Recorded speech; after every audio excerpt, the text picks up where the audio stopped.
संभले तो बाद में बड़ा पछतावा होगा। अब पेड़ काटे तो बाद में लगाने का कोई फायदा नहीं होगा। हम सभी भारतीय नागरिक हैं। हमारे संविधान ने हमारे लिए कुछ नए कर्तव्य और अधिकार निर्धारित किए हैं। हाँ, देश का एक जिम्मेदार नागरिक होने के कारण देश के प्रति हमारे बहुत सारे कर्तव्य हैं। हम अपने अधिकारों की मांग तो बड़े रौब से करते हैं, किंतु हमारे कर्तव्यों का क्या? इसी पर आधारित एक नाटक प्रस्तुत करने जा रहे हैं हमारे 9वीं कक्षा के विद्यार्थी। तो जोरदार तालियों से इनका स्वागत कीजिए। क्या यह सिर्फ डिक्शनरी में लिखा हुआ एक शब्द है या वर्ल्ड मैप पर बना एक ट्रायंगल? अगर ऐसा है तो क्यों इंडिया, भारत या हिंदुस्तान सुनते ही हमारा सीना गर्व से भर जाता है और हम खुद को स्पेशल समझने लगते हैं कि हम इस ट्रायंगल में पैदा हुए और हमारे पासपोर्ट का रंग नीला है। यानी इंडिया इतना सिंपल है नहीं जितना डिक्शनरी और मैप पर नजर आता है।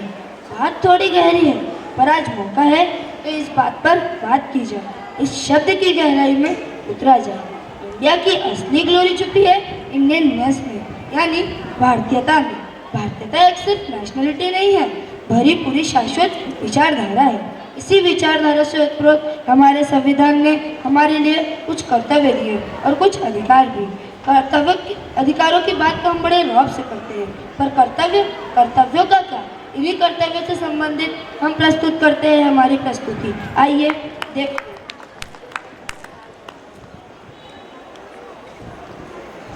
सभी लोग आ गए, चलो चलो केक काटते हैं। सभी बच्चा पार्टी यहाँ आ जाओ, केक काटने का समय हो गया है।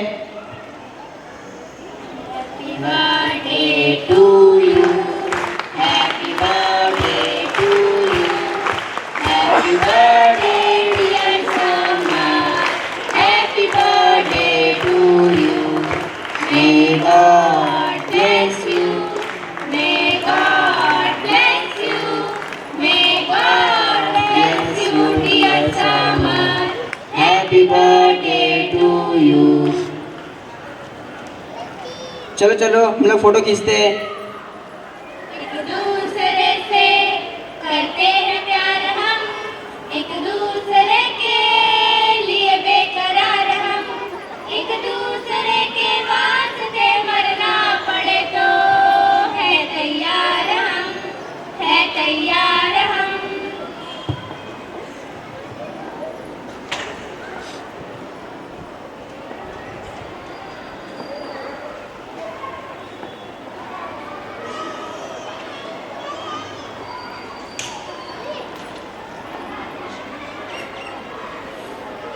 क्या हुआ बेटा? अभी सेल्फी लेते समय तो एक दूसरे से करते हैं प्यार हम, और सेल्फी लेने के बाद मैं कौन तू कौन? दादाजी, आजकल का ट्रेंड है, स्टेटस तो डालना ही पड़ता है ना। क्या परिवार और मित्रों का प्यार सिर्फ एक स्टेटस तक के लिए सिमट गया है? जिंदगी क्या केवल मोबाइल में दिखावे तक के लिए सिमट गई है? आप तो बुरा मान गए पिताजी, पर आजकल मोबाइल का ही जमाना है। मानता हूँ मैं, पर मोबाइल को कुछ समय अपने से अलग रखकर हमें अपने घर, परिवार और मित्रों के साथ भी समय बिताना चाहिए। हमें मोबाइल के लिए या दिखावे के लिए नहीं जीना चाहिए, बल्कि अपनों के प्यार और साथ के लिए हमें जीना चाहिए। जब से लोग मोबाइल के करीब हो गए, एक दूसरे को समय देने में गरीब हो गए। सही कहा पिताजी आपने।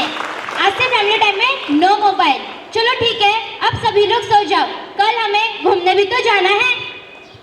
कहाँ घूमने जा रहे हैं हम लोग मम्मी? बेटा हम लोग औरंगाबाद जा रहे हैं, अजंता एलोरा की गुफाएं देखने। हिप्पी, मजा आ जाएगा। पिताजी आप अपनी दवाइयाँ ले लीजिए और आराम करिए, सुबह हमें जल्दी निकलना है।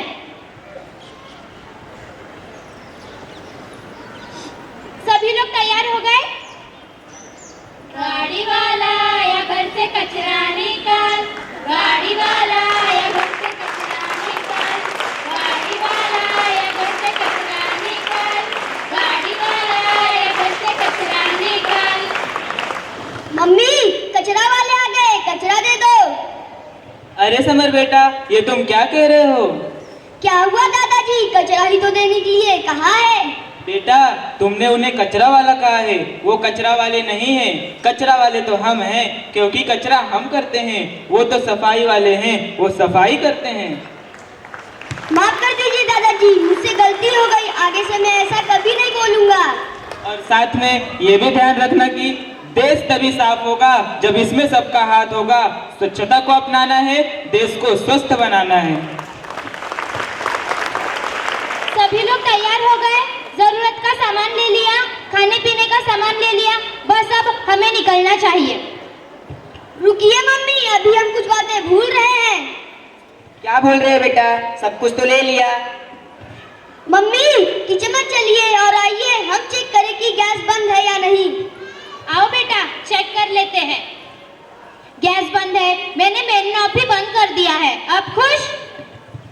अब चलिए, अब हम हर कमरे के लाइट और पंखे के बटन बंद है या नहीं यह भी चेक कर लेते हैं। हाँ समर बेटा, यह काम मैं तुम्हारे साथ चलकर चेक कर लेता हूँ। अरे यह क्या, एक कमरे की लाइट ऑन रह गई। अच्छा याद दिलाया तुमने, इसे भी बंद कर देते हैं। अब सब कुछ हो गया, अब चले? नहीं अभी नहीं, अब हम सब चेक करेंगे कि पानी के नल बंद है या नहीं। वाह समर बेटा, क्या बात, क्या बात, क्या बात। चलो, नल चेक करने का काम मैं तुम्हारे साथ कर लेता हूँ। ओके बेटा जी, हो गया चेक। अब तो सब हो गया ना? हाँ दादाजी, अब हो गया। शाबाश बेटा, तुम्हें ये सब किसने बताया? मेरी टीचर ने बताया। मेरी टीचर ने बताया है कि बिजली, पानी, गैस की बचत करनी चाहिए, उन्हें व्यर्थ नहीं गंवाना चाहिए। हाँ बेटा, ऊर्जा के भंडार बहुत सीमित हैं। यदि हम इनका दुरुपयोग करें तो यह एक दिन समाप्त हो जाएंगे, इसलिए हमें इनका उपयोग संभाल कर करना चाहिए। हाँ बेटा, बिजली, पानी, गैस की तरह पेट्रोल, डीजल का उपयोग भी हमें संभाल कर करना चाहिए, क्योंकि इनके भंडार भी सीमित हैं। जहाँ तक हो सके हमें सार्वजनिक परिवहन के साधन जैसे बस, ट्रेन का उपयोग करना चाहिए। हाँ, इसके 3 फायदे होंगे। एक तो पेट्रोल और डीजल की बचत होगी, दूसरा ट्रैफिक समस्या भी कम होगी, तीसरा और सबसे महत्वपूर्ण फायदा वायु प्रदूषण भी कम होगा। क्या मम्मी इसीलिए हम ट्रेन से औरंगाबाद जा रहे हैं?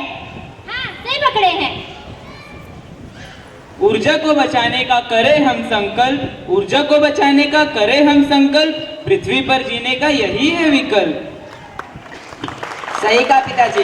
चलो अब हमें निकलना चाहिए, वरना हमारी ट्रेन छूट जाएगी। हंसते हंसते कट जाए रास्ते, जिंदगी यूं ही चलती रहे, खुशी मिले या गम बदलेंगे ना हम, दुनिया चाहे बदलती रहे।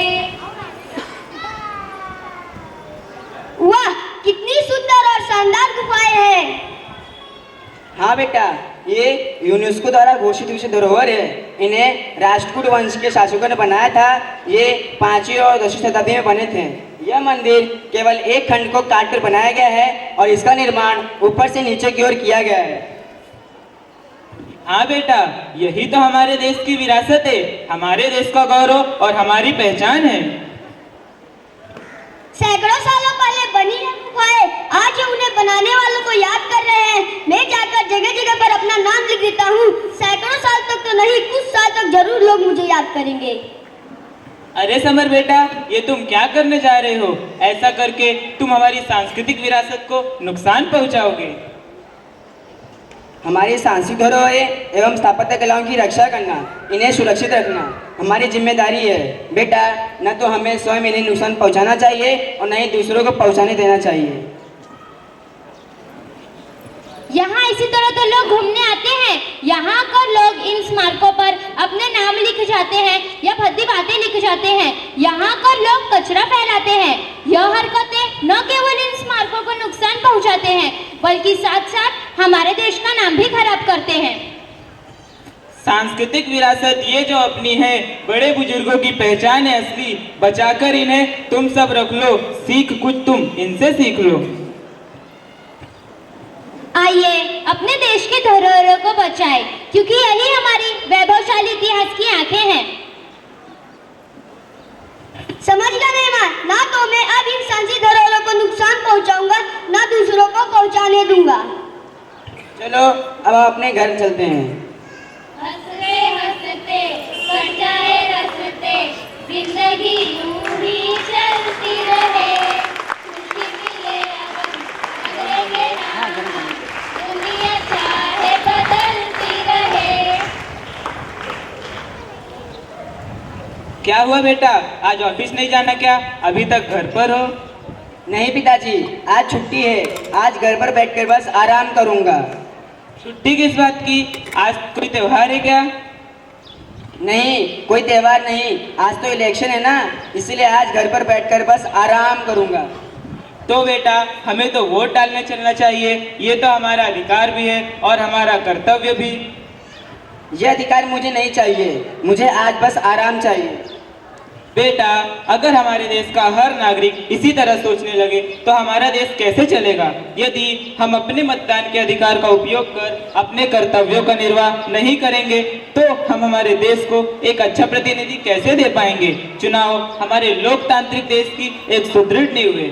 मतदान के अधिकार का उपयोग कर हम हमारे देश के लिए एक अच्छी सरकार चुन सकते हैं जो हमारे देश के हित के लिए कार्य करे। मैं तो वोटिंग के लिए जरूर जाऊंगी, क्योंकि कल ही अपने मोहल्ले में वोट डालने के लिए सभी को एक एक साड़ी दी गई है, इसीलिए मैं तो जरूर जाऊंगी।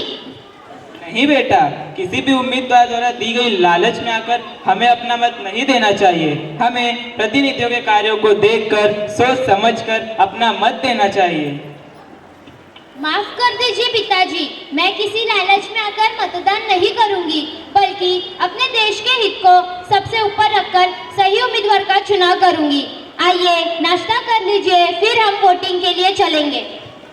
नहीं बेटा, पहले मतदान फिर जलपान। और आप सब भी याद रखें, चाहे नर हो या नारी, मतदान है हम सबकी जिम्मेदारी।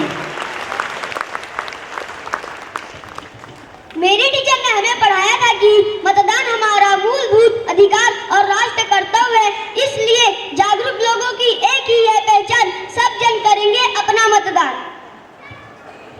आज हमने बात की है मोबाइल के गुलाम बन जाने की। धूप में निकलो, प्रकृति में जाकर देखो। धूप में निकलो, प्रकृति में जाकर देखो।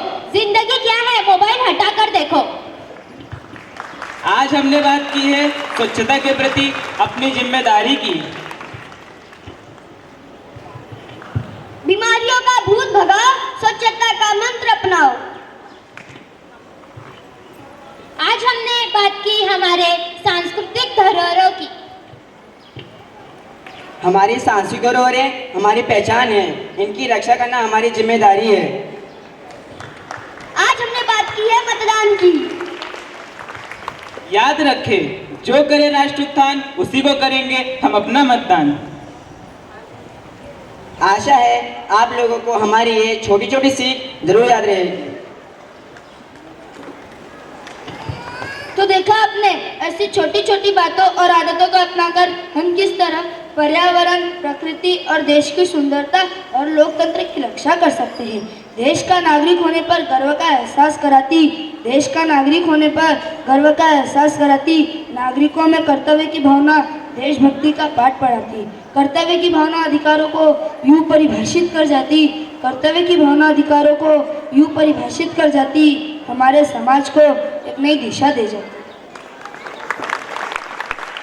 हम सभी सच्चे भारतीय हैं, हम अपने कर्तव्यों का निर्वाह अवश्य करेंगे।